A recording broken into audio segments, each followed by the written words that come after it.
Friends, നമ്മൾ fine motor ആക്ടിവിറ്റിക്ക് ഏറ്റവും കൂടുതൽ സജസ്റ്റ് ചെയ്യുന്നത് ബീഡ്സ് ത്രെഡിങ് ആണ് കേട്ടോ. പക്ഷേ എല്ലാവർക്കും ഇത് അവൈലബിൾ ആകണമെന്നില്ല. പിന്നെ നമ്മുടെ വീട്ടിൽ ഉപയോഗിക്കുന്ന ഫ്രൂട്ട്സ് ഐറ്റംസ് ഒക്കെ ആകുമ്പോൾ കുഞ്ഞിന് കുറച്ചുകൂടി ഇൻട്രസ്റ്റ് ആയിരിക്കും കാര്യങ്ങൾ ചെയ്യാനായിട്ട്. അപ്പം നമ്മൾ കൈകൾ ഉപയോഗിച്ച് ചെയ്യുന്ന എല്ലാ കാര്യങ്ങളും ഫൈൻ മോട്ടോറാണ്. അത് പ്രാക്ടീസ് ചെയ്യുക എന്നുള്ളതാണ് നമ്മൾ ചെയ്യേണ്ടത്. എൻ്റെ അടുക്കൽ വരുന്ന മിക്ക മാതാപിതാക്കളും പറയുന്നതാണ്, എൻ്റെ കുട്ടി ഇരിക്കില്ല, അവൻ നമ്മൾ ഒരു വർക്ക് ചെയ്യാൻ വിളിച്ചു കഴിഞ്ഞാൽ അവൻ ഓടും, കരച്ചിലാണ്, അപ്പോൾ എനിക്ക് അതുകൊണ്ടൊന്നും ചെയ്യാൻ പറ്റില്ല മാം എന്ന്.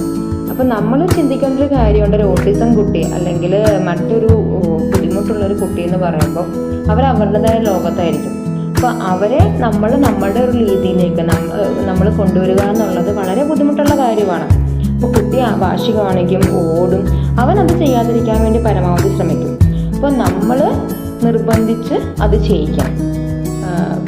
നമ്മൾ ഒരു ആക്ടിവിറ്റി തുടങ്ങിയാൽ ആ ടാസ്ക് നമ്മൾ കംപ്ലീറ്റ് ചെയ്യണം. കുറച്ച് ദിവസം കഴിയുമ്പോൾ കുട്ടിക്ക് അത് മനസ്സിലാകും, അവൻ അതുമായിട്ട് പൊരുത്തപ്പെട്ട് തുടങ്ങും.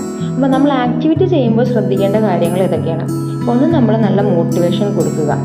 രണ്ടാമത്തേത്, നമ്മൾ ചെയ്യുന്ന എന്താണ് ആക്ടിവിറ്റി എന്നുള്ളത്, അതായത് കുട്ടിക്ക് നമ്മൾ ചെയ്യുന്ന ഒരു കാര്യത്തെക്കുറിച്ച് നല്ലൊരു ക്ലാരിറ്റി ഉണ്ടായിരിക്കണം. അപ്പോൾ നമ്മളൊരു ഡെമോ കാണിച്ചു കൊടുക്കുക, ഇങ്ങനെയാണ് നമ്മൾ ചെയ്യുന്നത്, അല്ലെങ്കിൽ ആകെ കൺഫ്യൂഷൻ ആവും.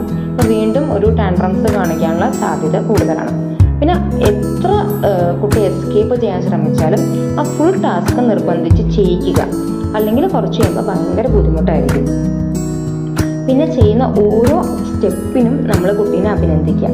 ഇത്ര ആയി കഴിഞ്ഞാൽ നമുക്കൊരു ടാസ്ക് കംപ്ലീറ്റ് ചെയ്യാനായിട്ട് സാധിക്കും. അപ്പോൾ ഇന്നത്തെ എക്സസൈസ് എല്ലാവർക്കും ഇഷ്ടമായെന്ന് വിചാരിക്കുന്നു.